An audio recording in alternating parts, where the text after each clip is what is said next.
Peters, the Planning Operations Trainee with the Rocky Mountain Type 1 team. Kind of give an operational briefing on what occurred over yesterday's shift and into today on the plans for today. We'll go ahead and get started up on the north in Branch 1. Division Echo, kind of a similar story as days past. A lot of the containment lines in here, a ton of patrol and mop-up still going on. We've got containment through here, but there is still a lot of work in there that folks are putting in on mop-up. A lot of heavy still burning, ash pits and stump holes that they're really having to put a lot of work in here, and that's why we're not seeing too much more black line put on the map. There's still a lot of work in there to contain this with the heavily dry fuels. It's taking a lot of time and resource commitment in there. So Echo looked really good over yesterday's shift. Moving north into Division Foxtrot, that stuff held really well. Any of the operations in there with their burnouts held really well yesterday. Moving all the way up to the Division Gulf break. So that stuff is sitting really good. Still a lot of work again in there. That stuff was, it's going to hold a lot of heat. So we've got a lot of patrol and mop up going through this entire section, all the way up into the break between Division Gulf and Foxtrot right here. Yesterday, during the day shift, they had a lot of work just north of their main containment line here in Gulf from a spot that occurred 2 nights ago. They were able to contain that pretty much fully. Still had some work in there going into the end of the day. Yesterday afternoon, we kind of received a weather change. We got increased winds, lower RHs. Some of the smoke up here did clear out a little bit, and had a very significant increase in activity. So they did get a spot that came right over the road to the north in Division Gulf, and with the predominant winds started flanking the control line to the east. So that's a heavy primary objective for today, is to go direct on that and pick that up as direct as humanly possible to be able to hook that back in. So the winds died down over the night. We couldn't put too many people in there. It's steep, lots of snags. So in the dark, we really weren't able to do too much work in there. But today we got heavy equipment and folks putting a bunch of time in there trying to hook that piece back into our main control line there. Moving a little bit further out into Alpha. So during that weather change, this is where we had a significant amount of growth yesterday over the fire. It's very hard to see because the red's kind of faint, so I can add it with my finger as we trace. Very significant growth all the way out towards Horn Prairie up here, wrapping back around all the way to the 27 road. We got spots that were that compromised the 27 road through numerous spots east of that feature. So this road is pretty much impassable at this point. Lots of snags were coming down last night and more or less shut that road down for now for access north and south in this location due to that significant activity. So they're also still looking at the options in here of keeping this as small as we can. With some of that large fire growth, obviously we weren't able to put people in here to do any kind of direct work on that, but we still are looking at options on making this as small as we can and connect to the Northern Rockies fire over here on the rough patch. Moving down into Bravo, mostly in Ash Valley, a lot of work in there yesterday. Adverse conditions. They had to fall back on some of their control lines around the structures due to fire activity, and had to go more into a defensive operations in there around the structures just due to so much fire coming off the hill towards the structures. So we didn't lose any structures in there yesterday, but definitely an increase in fire activity in there as well. When a lot of the increased activity occurred up here, we also had some spots that got thrown over the Ash Valley into the other side, up towards the Times Square Rock, be a little bit west of there in the 918 road. So there's some fire established in there as well. It's all north of the 28 road here, but we definitely have some fire that has established in this area as well.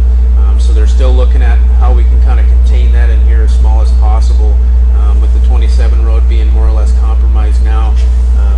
Looking at how we can keep that fire to the north and not have any more impacts to the south. Wrapping down into Charlie, they had a pretty quiet day, thankfully, down there. Bit of activity in Unburned Island down here that they're working on picking up, so we don't have any of that southerly movement of the fire. And the big figure in the old Buckeye 3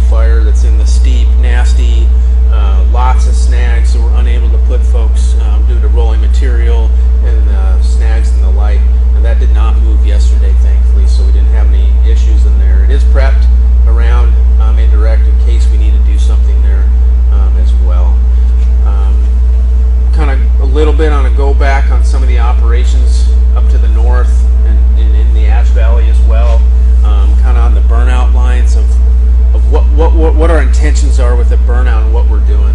So, looking on the map, it's not much bigger than my hand, but in reality, this is very big country, very steep drainages, lots of snags, numerous burn scars.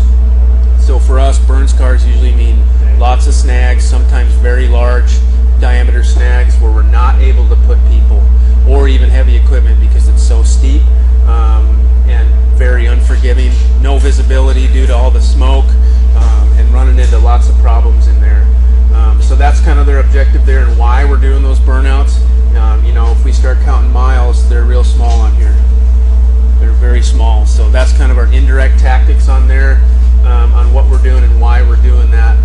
We don't have the resources in some locations to do those large-scale direct options. Even if it was safe, we just don't have enough resources to be able to complete that mission. The trouble with those burnouts are they do put a lot of smoke in the air. But yesterday, pretty much all the smoke was from the main part of the fire.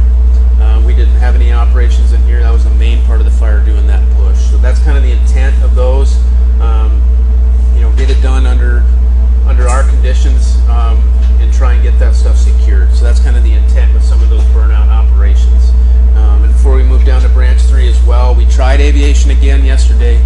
The problem we were running into is we did get some clear air up here, but it seems like lately one or the other is too smoked in, either where the aviation asset is located or where we would like to utilize them is too smoked in. So we're kind of battling that. We'd love to be able to use some of those resources, but due to visibility and safety, it's just we're not able to. And fixed wing just has purely not been an option at all for us due to the smoke.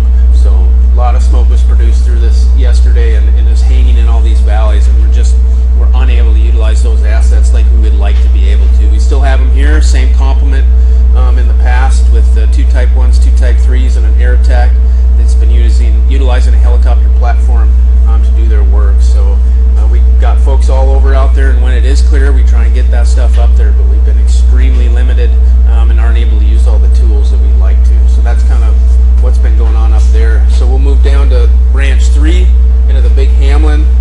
We kind of look east and west. The whole west side is looking great.